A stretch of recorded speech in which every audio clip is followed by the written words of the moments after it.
What if I told you that one country is running the most expensive experiment in the entire history of football? Not to improve a club, not to build a single team, not even to win trophies, but to test something much bigger. Can you actually buy football itself? And more importantly, what happens if you try? Because right now, billions of dollars are moving through the sport like never before. Transfer fees are exploding. Salaries are reaching levels European clubs cannot even think about matching. Players in their prime are making choices that would have sounded impossible just a few years ago. So what is really happening here? Let's slow it down and understand it.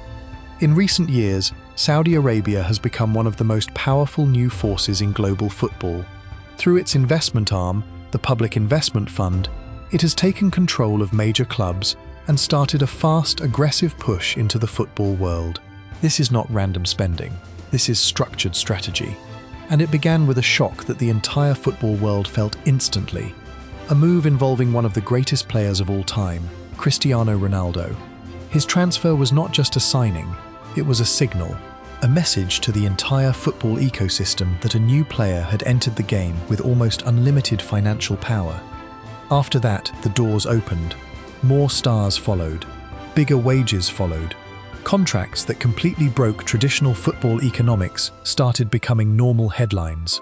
We are talking about salaries that can reach hundreds of millions over a short period.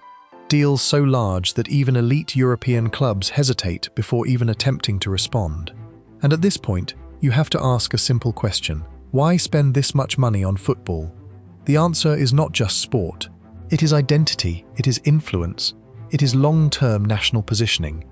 This entire push is connected to a larger transformation plan, often called Vision 2030, designed to reduce dependence on oil and reshape the country into a global hub for tourism, entertainment and sport.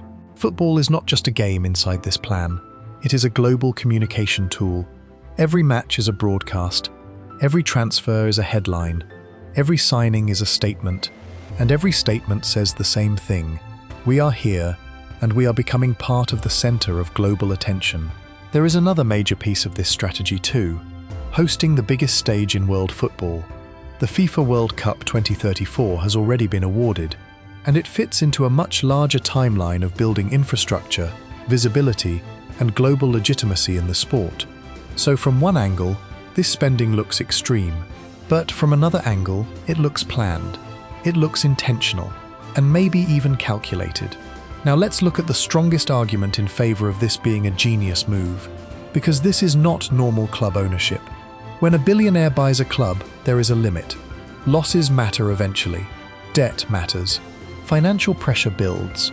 But here, the situation is completely different. The Public Investment Fund is backed by a state with massive long-term capital reserves. The goal is not short-term profit. The goal is transformation. That changes the entire logic. Losses in football are not treated as failures. They are treated as investment into visibility, tourism, branding, and long-term global influence. In that sense, football becomes a tool, not a business. And when money becomes a tool instead of a business constraint, everything changes. Because now, you can do something no traditional club can do. You can keep spending even when it doesn't make immediate financial sense. You can absorb losses that would destroy other systems. And you can continue building without the same pressure of return on investment. This is why the global market has already changed. Even if people don't like it, the impact is real. European clubs now negotiate differently because Saudi offers exist. Player wages across the world have increased because a new high-paying market has entered the system. Veteran players who would normally retire quietly in smaller leagues are now choosing massive final contracts in the Middle East instead. The entire football economy has been repriced. Even if the league never becomes number one in the world, it has already changed how the world prices football talent. That alone is significant. But now we have to look at the other side, because every experiment like this has a warning label. And we have seen a version of this before. The Chinese Super League attempted a similar strategy. Huge spending, big-name signings, rapid expansion. The idea was to become a global football power quickly. For a short time it looked impressive, but it didn't last. Clubs struggled to sustain spending, investment slowed, players left, interest faded, and the league eventually scaled back to a much lower level of global attention. Why did it fail? Because you can import players, but you cannot instantly import an ecosystem. And football is an ecosystem sport. It is built on generations of fans, youth academies, local rivalries, emotional history, and cultural identity. That cannot be purchased quickly. It must grow. And that is where the risk begins to appear again in this new experiment. Right now, outside the biggest matches, stadium attendance can still be inconsistent. Domestic broadcasting revenue is still far below major leagues like the Premier League. Sponsorship and commercial income do not yet match the level of spending being injected into the system. This leads to a simple and uncomfortable reality.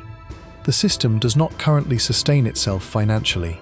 It is sustained externally. That is not necessarily a problem in the short term, but it becomes a question in the long term. Because every system supported by external funding depends on one thing above everything else: continuity. What happens if priorities change? What happens if national focus shifts in 10 or 15 years? What happens if the strategy evolves into something else? History shows us that when large sports projects are driven primarily by state-backed funding, they can grow extremely fast, but they can also slow down just as fast when priorities shift. And that is why people compare this situation to past examples. Because we've seen how quickly momentum can change in sports when funding structures adjust. Now there is another layer to this. Even today, the most talented young players in the world still see Europe as the ultimate destination.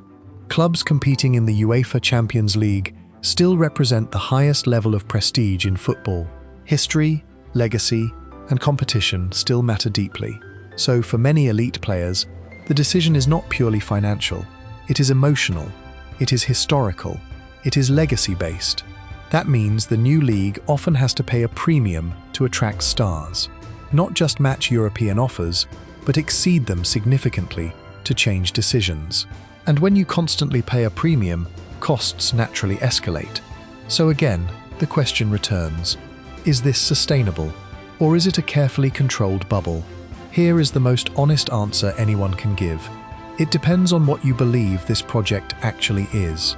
If you believe it is a football league designed to become self-sustaining through normal sports economics, then yes, it looks like a bubble. Because revenues do not currently match expenses. Because global dominance is not yet established. And because the ecosystem is still developing. But if you believe this is something else entirely, if you believe this is a national transformation project tied to Vision 2030, tourism growth, international branding, and long-term geopolitical positioning, then the logic changes completely.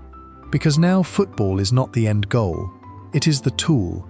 Two different interpretations, two completely different conclusions, and both are happening at the same time. That is what makes this so unusual. We are not watching a normal league grow. We are watching a country attempt to rewrite its place in global sport through football itself. And the final outcome will not be clear for years. The real test will come closer to the FIFA World Cup 2034.